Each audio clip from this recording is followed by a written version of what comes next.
Absolutely! Caleb's story is a powerful foreshadowing of Jesus. Let's break it down. Caleb was one of the two spies, along with Joshua, who believed God's promise and stood firm when everyone else doubted. He trusted God's word, even when the crowd was against him. That's a picture of Jesus standing alone in faith, unwavering when the world was full of unbelief and rebellion. Caleb's name actually means wholehearted or faithful, and he followed God fully. Jesus is the ultimate example of wholehearted faithfulness. He obeyed the Father perfectly, even unto death on the cross. Caleb entered the promised land because of his faith, just as Jesus, through his faith and obedience, opens the way for us to enter the true promised land, eternal life with God.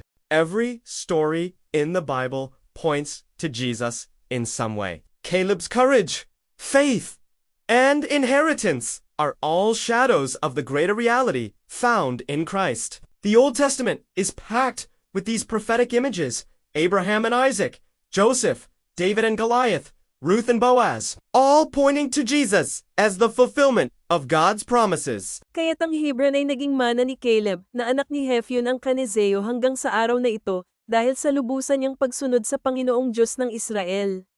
Hoshua 14, talata 14, KJV.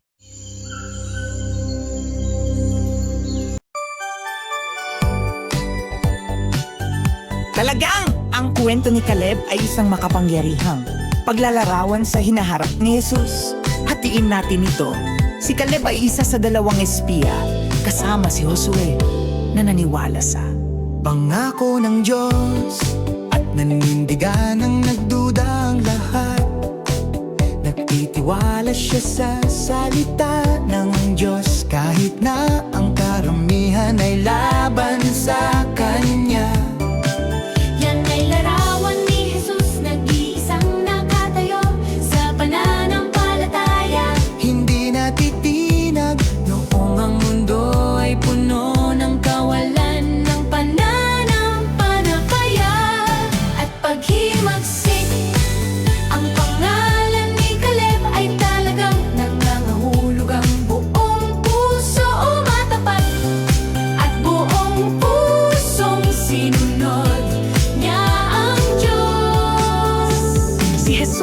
Pinakamataas na halimbawa ng buong pusong katapatan.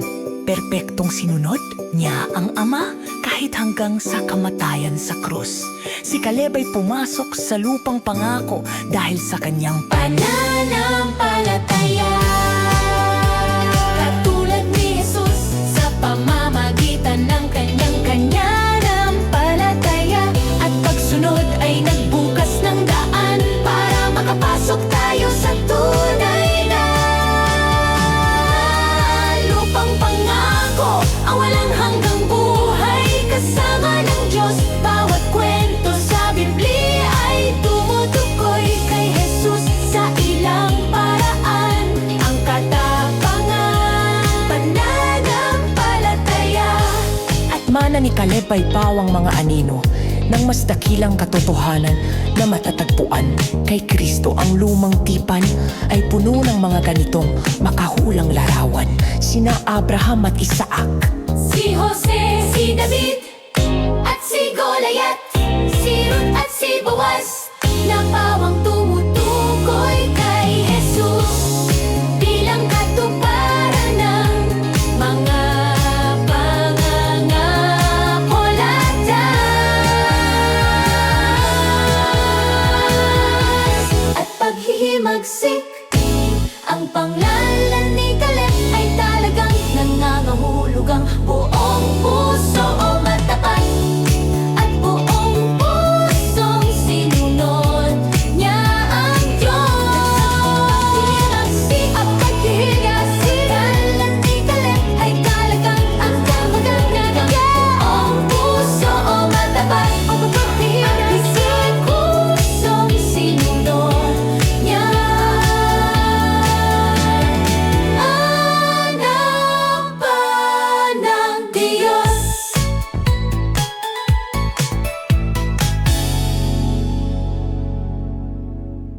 Paki-share po ang channel, Si Jesus ay Hari, sa ikaluwalhatian ng Diyos.